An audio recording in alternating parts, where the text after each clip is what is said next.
Yeah, my gender is femme. I've been putting it on things, and I think people get kind of confused. Like, Yeah.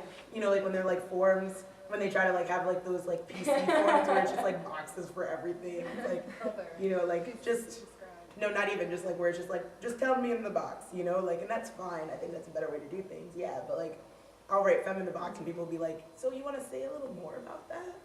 You want to say a little more about being what you mean by gender femme? So you're a girl. Yeah. And you're like, Or the boxes will be like female, male, genderqueer, trans. And it's like, yeah, those are super specific. But like, and like, what do I check then? You know, like, do I check genderqueer? Like, I don't necessarily identify as anything queer. I feel like that word is not necessarily accessible to the community that I come from. And thus, like, if I'm going to continue organizing in my own community, like, there's no way that I'm going to be organizing a queer identity. There's no way. So, like, I guess for me, I always preferred the word gender fuck, like fucking with gender, like playing with gender, being intentional about gender more than I like gender queer. Because I feel like queer, to me, is an identity that subsumes, like rather than, I think umbrella categories subsume the identities beneath them, or like that fall under them. You know, like I think that falling under is like the way that I would put it, and I think that a working definition of femme that we were constantly revising and like willing to take criticism on would be the best way to work. Personally, that would be the best way to organize around femme issues and identities, because we do have like issues and like separate problems. You know, I'm rarely assumed to be straight. When it happens, I think I either start speaking or spitting, and then somebody loses that idea. And so, like, I guess, you know, I think the femme invisibility is often like one of the ways that we define like being a femme. You know, like if I can't tell, then you're a femme. You know, but like, and I think like that's a problem too. You know, because like that's also a negative relation. You know, it's like being visibly queer. You know, or being like visibly out. You know, like it's different to people than being a femme. And in that way, I think that like it creates like a really marginal, liminal space for femmes to be in.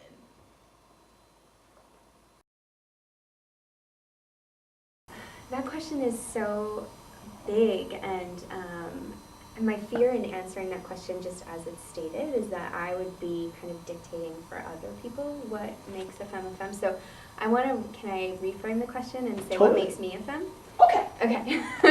So I'm trying to kind of ground my thinking about and gender and speaking about it in kind of bold ways while still trying to be thoughtful is really, I'm trying to ground it in my experience. So I guess what makes me a femme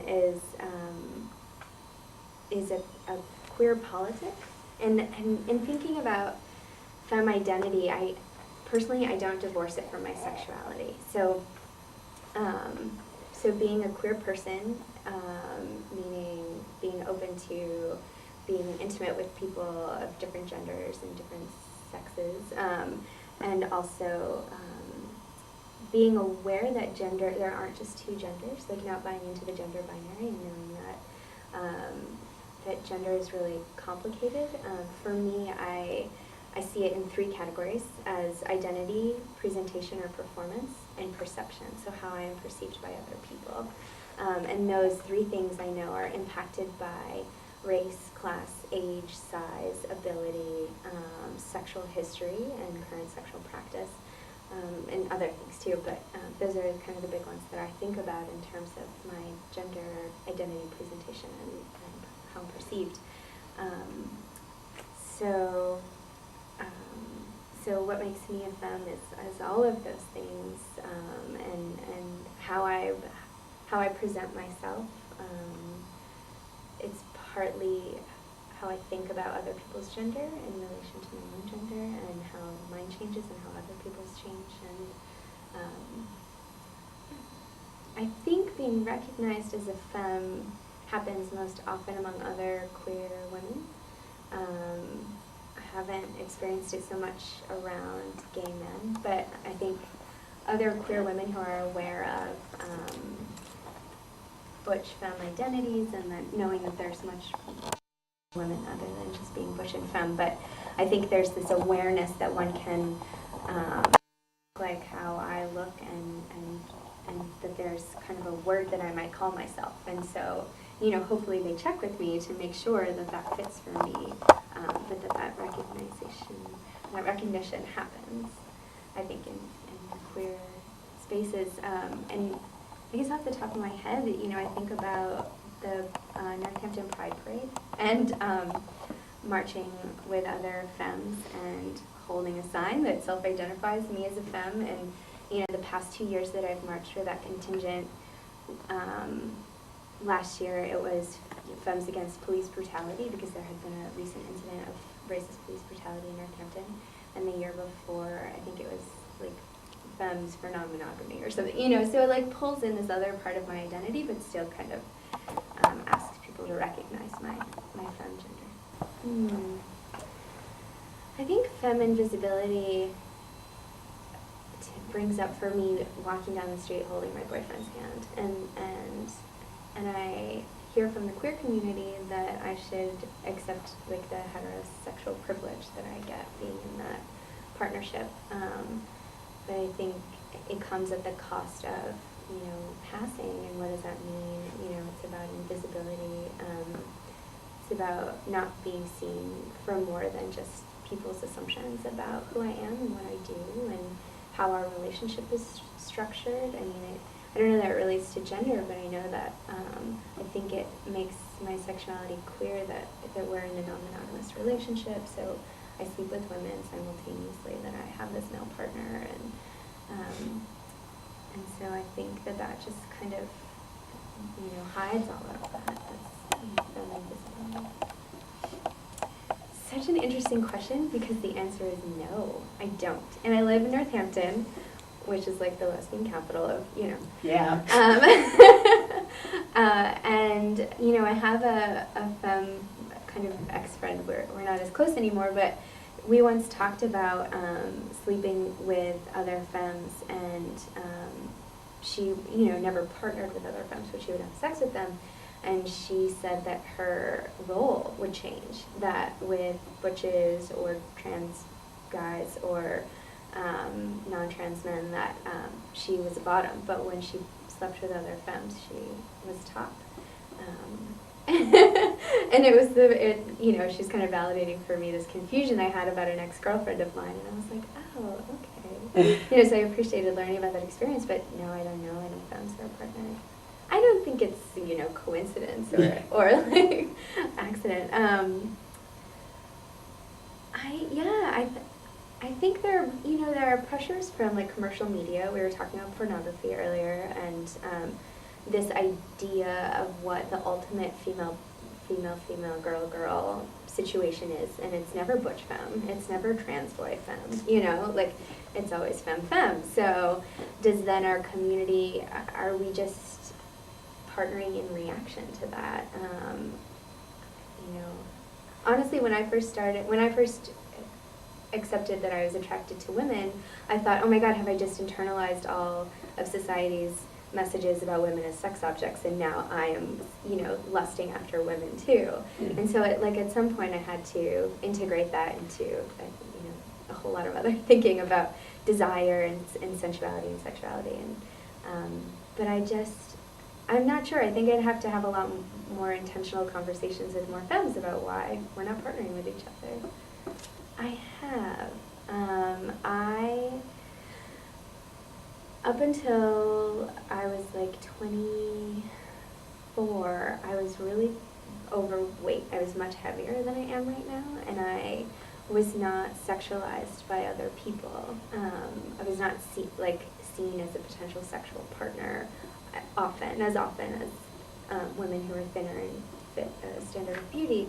And so I think I experimented with with different presentations. It's like, okay, well, if the, you know, short skirt and heels isn't working for me, then maybe I'll be more of a tomboy, or more of, you know, try to be a little more butch. So this isn't, I mean, when I talked earlier about what makes me a femme, I didn't talk about clothes, I didn't talk about makeup or hair, but that's part of it for me. That's how I assemble my femme performance, my femme drag, you know, whatever. so I did that, and I was partnered with a woman who was, I thought, much more stylish than me, and she would wear this skirt and heels, and I was working at a social justice organization where everyone kind of just dressed in utilitarian clothes and would wear the same thing every day, whereas she worked... as everyone else. Yeah, and she worked in an office at a hospital in Boston, so she would get dressed up, and it just, like, we fell into these roles, and but then I think as and also at that time, it was like 2004, I was seeing this, like, lots of androgyny and lots of androgynous people partnering with each other. And so I thought, oh God, if I'm femme, like, nobody's going to want to be with me. And the first butch I ever partnered with, actually, she was partnered with a very androgynous younger woman, and I saw her outside my laundromat, and I was like, hey, what are you doing? And she was doing laundry, and somehow it came up in conversation. I was like, oh, but you don't date femmes, do you? You know, and that was my default to assume that people weren't interested in femmes. And she got kind of flustered, and I think it was because she was coming to terms with her butch identity, and she was like wanting to partner with a femme, and so we were talking about that, and that it's an evolution, and so I think being partnered with her helped me grow into my femme identity differently than when I was partnered with a femme who more closely fit the beauty standards of femininity. You know, she would put on, I couldn't wear her clothes, like she would put on my clothes and they would be too big on her, and so I just, it was something that, you know, didn't help me feel very, like, full of feminist, I guess. Gotcha. The stereotypes about femmes are not divorceable for me from sexist stereotypes about women, whether they identify as femme or not. So, that we like to, you know, I don't know, that we care about hair and makeup and clothes and shopping, and that we don't do manual labor, heavy lifting, that we're not strong, that, like, physically strong, you know, and that we could pass if we wanted to, and that, yeah, so I think those are the big ones.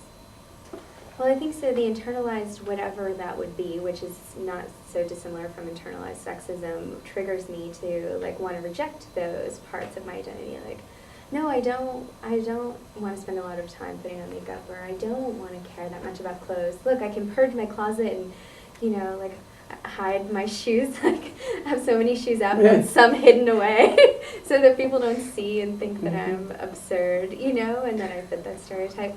So there's some of that. It's not, and it's not so different from my class shame too. You know, growing up poor, it's like I try to hide and conform to what is acceptable. And I think, like, part of my femme identity is just being like bold and brazen about the parts of me that people want me to be ashamed about, and whether that's class or sex or shoes, you know, that's, you know, when I have the strength, when I can muster up the strength and pride, that's how I kind of combat those, being confronted with those stereotypes.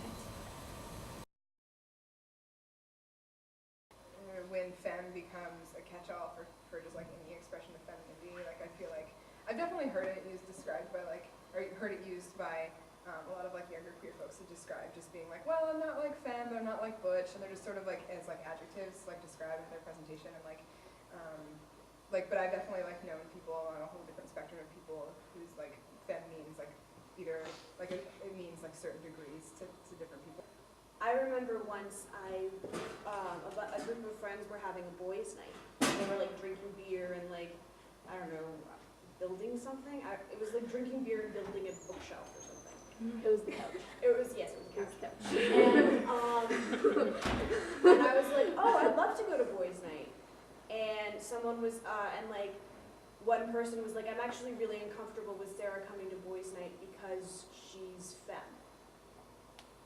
And I was like, but that doesn't mean I can't be a boy. Exactly. That's so true.